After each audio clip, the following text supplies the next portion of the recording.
Do you know what TTTT means? Chai. The trending topics. Oh, anyway. It's not TTT. Really? Oh. You're so punny. It's all right. Anyway, speaking of being punny, Butita, leo nataka ukwe macho yetu pale. Na utuangalie what are people saying on social media. Tell us some of the feedback, nini, tujue, matopia, pick some for yourself. And remember, guys, you can keep tweeting us at the Trend Live and also use NTV Kenya. You can tweet me at Antonio Sol Butita ni at Eddie Butita. And Mato, it's at what? At Daddy Mato. At Daddy Mato. At Daddy Mato. Haya, tuende Butita. Kuna mtu anasema hapa, kuletwa Charlie Olucha anasema Kenyans are getting highly creative each and every day. They're highly creative. Highly creative. Umeona kitu amefanya hapo? Highly. Kuna mtu paka amesema ati, why can we just legalize this thing? Anaitwaje huyo? Anasema Silas Mutiti. We just legalize this thing. Kuna siku huku kwetu zilipatikana kwa tanka ya mafuta. Sasa wacha tiga cylinder. Tanka ya mafuta zilikuwa zimejaa ndani. Unashindwa tanka ya mafuta inafanya nini kwa esto ndani? We ile kirori. My friend. Ile kirori. 1.89 million shillings worth of bangi. Another, okay, before we actually... Na wanajuanga aje price. Exactly. I was about to ask you, how do Kenyan cops, how do they value weed? How do you value weed? How do you know that bangi is worth this much at a street value? So kuna street value na kuna corporate value. How do you know? Oh, kuna street value na corporate value. Kwanza unataka how do you know? Walishikwa na bangi ya takriban milioni 7. Yaani alikaunt kadogo. Ni sawa. Nani okay, so kwanza okay. Endelea Butita. Mtasema niko na experience ya bangi sana. Wacha tuibaki. Hiyo nayo accept and move on. No, I condemn it. I mean, hiyo sio rumor. Eddie Butita. You guys, just to ask you on a light note before I tell guys about Oppo, what do you think happened to the weed that we saw was stashed there? Inachomwanga, wanazungukanga mapolisi, wanaichoma for like 2 hours. Inachomwa hapo katikati, wana supervise. Wanaanzaga hapo wakiambiana koplo hii tunachoma, by the time inaisha wanaitana waziri. Yes.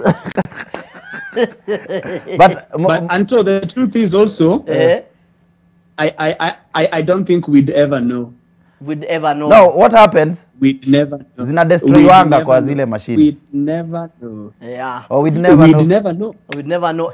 You know why? Never know. Anyway, speaking of knowing, we want to know how you capture your life. Zamalizia. Kuna gasi lilipuka nikasikia loud bang. Just nice. And by the way, Daddy Mato, by the way, Daddy Mato, we've received a complaint from the police, and they are saying that you're wearing the wrong kind of uniform on the show. You're really putting our Nation Media Group in trouble.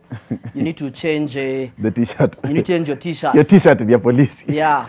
Watu wanapeleka evidence kwa polisi, wewe unaiba nguo za polisi. Basi ile mask ya jeshi pia itolewe. Anyway guys. Isi ya jeshi bana. Isi ya jeshi. But ni sawa tu. Aya basi ni chingu. So now, before we get into talking about Solitaire, it's called Solitaire Movement, Solitaire Confinement, and talking about she's still now the governor. She was saved by the Senate. I want to know, how do you guys capture your moments, and what do you do? How do they look like? We want you to do something very simple, because right here on NTV with the Trend and Oppo A92, we want to gift you a phone. A phone! And all you gotta do is take photos using your phone and post these photos up using the hashtag #ShineUpYourAMoment. Because today someone is walking away with the Oppo A92. We want you guys to send us a creative photo that you've taken. Give us an interesting brief story behind it, and you get to win Oppo A92 on the Trend.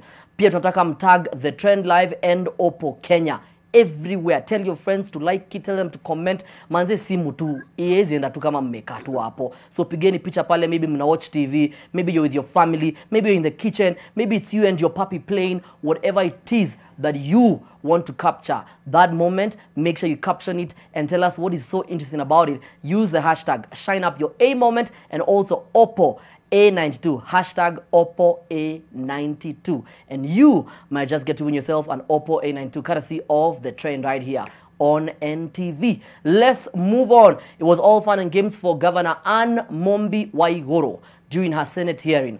The governor was spotted playing Solitaire as her impeachment hearing was ongoing. Butita, I know you want to say that Governor akona mchezo, sindio? That was a game changer. No, you see, also, she knows how to play her cards right. Yeah. Yeah. Yes. Yeah. You talk to the poker. Yeah. And you know, it's interesting, she was wearing polka dots. Did you guys realize that? Okay, you guys just missed it. Yes. Okay, niseme na Kiswahili ndio mshike ama? Siseme tena tusikie. Butita, just laugh. You want to embarrass me on national TV. No, mimi unajua mimi sinanga experience na nguo za madem. Guy. So siwezi jua inaitwaje, like it's just polka dots. Sa Butita tunaona backfire. Sa Butita tunaona niko na food uko downstairs, aki usichunguze chakula. Wewe sawa tu. Tuishe tu hivyo Butita. Polka dots. Anyway, guys, but on a serious hapa huyu mtu alikuwa anajua, by the way, acha tusidanganyane. Huyu mtu alikuwa anajua venye kitu inaisha. Manzeni and I don't want to say it's because they were confident at they were innocent, or they were confident that all evidence they have for them will work. It's just the confidence of, I know people who will help me get through with this. That's just my opinion. Hold up before you speak, Butita, I have to add. Pia kuna feeling ya Aisuru iende vile itaenda. Yeah. Mimi niko tu. I gotta add that Mato actually needs to add the word allegedly. Mato, can you finish by saying allegedly? Allegedly. Yes, allegedly. This COVID-19 but ningependa kukutana na governor angalau. Kuna game mpya. Najua Solitaire ukamingi na device sana. Ndio na download kwa sababu kuna nyingine mpya moto sana. Yes. If she was playing the into multiplayer, kama alikuwa chezea game na mtu mwingine, tuseme ni governor mwingine, who do you think she was playing against?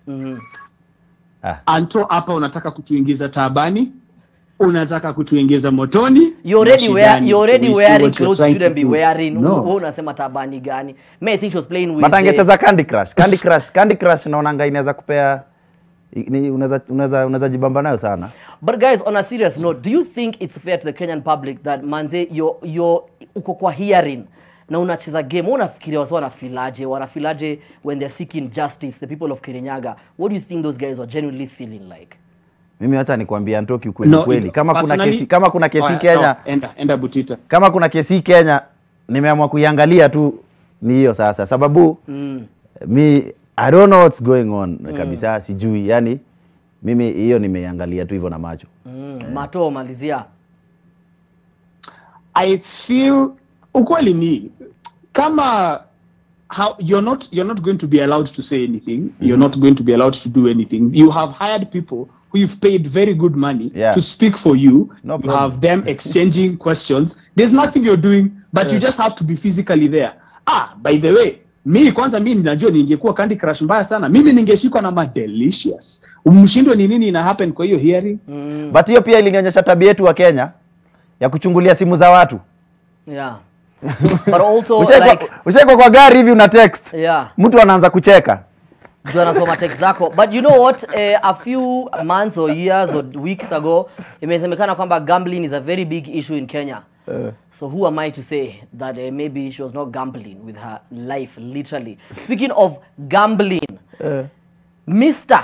the MP John Waluke and his co-accused Grace Wakungu are looking at having a 7-year jail term if they fail to pay close to 2 billion fine imposed by the court after they were found guilty of defrauding the National Cereals and Produce Board. 2 billion. Close to. Yani close to. Kulikuwa na 700, kulikuwa sijui na ngapi. Afasali ni nyongwe. Hey. Mimi Afadhali ninyongwe. like, you know, this is the first time, if you guys can see Mr. Cliff Ometa there fighting for Mr. Waluke, it's the first time on literally in Kenya that I have had a lawyer pleading with the court. We are begging, we are pleading, and we are not saying it's a must, but please, can you allow these people, be lenient on them, Your Honor? I've never had that. Ever. Sometimes it happens. When I was doing law, kuna time tuko naambiwa, hold up, umesoma law. Bro, watu wamekula kitabu kwa hii TV. Usionange tu hapa bana. Behaving kama mtu amesoma. No, show off is not a thing now. So kitu ina happen kwa court sana kuna kuangana, labda umepigwa bond kubwa ama fine kubwa. Unapata lawyer anasema, huyu anto vile mnampiga fine ya 2 million na hata akai kutoa 70, simu mfanyie ni jamaa anateseka, mshukishie kifungo, yani mshukishie hiyo do. Inakuwa sana kwa bond sana ama ile last submission ya lawyer.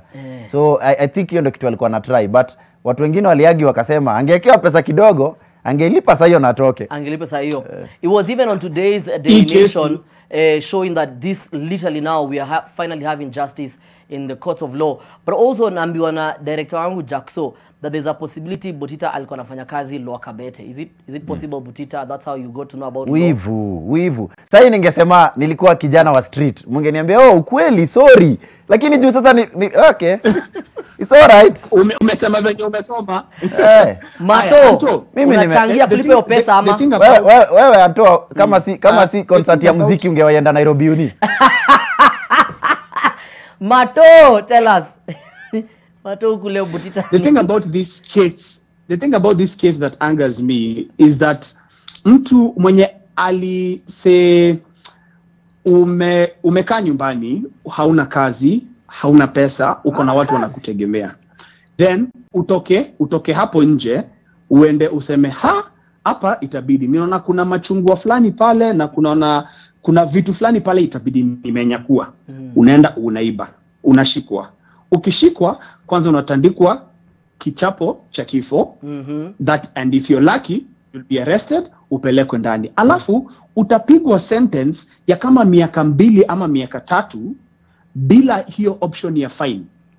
Huyo ni mtu ameiba things worth at least 100 or even 500 or 1000 at most. This is somebody who stole money from the entire country.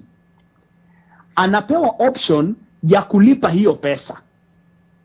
Option ambayo haitapatiwa huyu mtu mwingine mdogo, ambaye kwanza hatajiweza hata kulipa hiyo pesa hiyo kidogo. Huyu ni mtu kesho ataenda achangishe from mabeshte zake wenye waliiba pamoja warudishe pesa. Hizi ni pesa alitumia akaenda akajenga flats, zinaanza kuingiza pesa. Kwa hivyo they will always be able to take that money back. Hata wakiomba leniency wanajua vizuri sana. Hata ati wana plead, they know very well that this is money they'll be able to pay back comfortably. And if not comfortably, they'll still be able to pay it back. It's skewed. Justice is for those with pockets, who have their pockets lined. And I find that very unfair. Hey, sasa. Pole Mato, pole. Unataka kulia. Anyway, no, nishayagu hizo time tukifanya law, spoken like a true cop, right there. Butita, hizo time tukifanya law niliagu na msee, nikiambia msee mbona yuko hivyo, akaniambia mara mob justice inakuanga how msee ameagu kesi yake na evidence yake. So unaweza pata kuna the right side but hawaja argue kesi yao vile inafaa na wajaonyesha beyond any reasonable doubt hao ndio wako right. So ndo unazipatanga zingine kesi imeenda vile hatutaki, lakini ni pale ni vitabu, ni vitu pale watu wanaagiwagi. So unapata mse wa thao hata ana lawyer, manzi hata ana mse wa kumrepresent, haezi afford. So ako pale kotini hata ajui hizi vitu, anajipata ngori yake it really is unfair because when you at the end of the day, then law is a business then. It's not for justice, it's a business. Sasa kuna kwanga na wale maloya wanakujanga wanaweza lipwa na gava ku represent. Sasa sisi tulikuwa tunadoingio, unacheki unaweza represent hiyo. Guys, so kitu happen na maloya wengine wanakupelekanga tu wewe shindwa kesi. Sivi nilikuwa lawyer wako. Beneath everything, guys, don't forget that this money was stolen because now they've been convicted. So it was stolen from the National Produce and Cereals Board, which means National Cereals and Produce Board, which means that we as Kenyans are the ones who to clarify. to clarify. I've never done law. Unaweza pata kwa sheria ati ufai kusema hivyo kwa TV ati unaweza suiwa. I've never done law, not a law student in any way. Okay, sawa basi. Hapo usijali, uko na immunity hapa. Anyway, speaking of immunity, we have to go and immunize our bodies a little bit.